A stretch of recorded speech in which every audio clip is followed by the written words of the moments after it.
Tonight, Sky News contributor and Herald Sun's Caleb Bond is joining me. Caleb, it's great to have you. I've christened you the punter's friend, so maybe you'll have a tip for us later on. But let's get into it. Tennille says, do you think Morrison should stand down, or what should the repercussions be? Big question of the week, Caleb.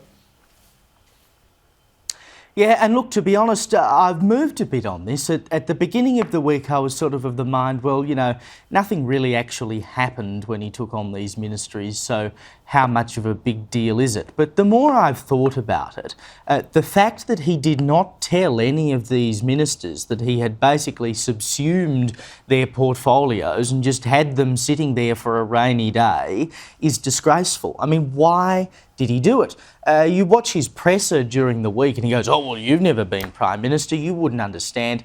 It was, to be perfectly frank, a poor effort. In fact, it was worse than a poor effort.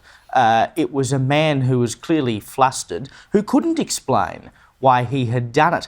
And one of the most basic tenets of the Westminster system is cabinet government, that people come together to make decisions together, so there is not one person who has total control. We know what happens when there is one person who has total control. You can see governments around the country, like the one here in Victoria, where the Premier is collecting more and more control, and it basically means what the Premier says goes.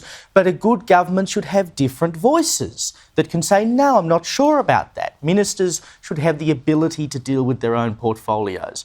And when the PM is taking on other ministries and not telling those ministers he is doing it, something is up. It just is not right, and I don't think there is any excuse for it. The killer for me here, Caleb, is the fact that it was all done so secretly. OK, he spoke about it with Greg Hunt, but then it was like, oh, well, I got away with that, no one else knew, so let me just do it across a range of other things.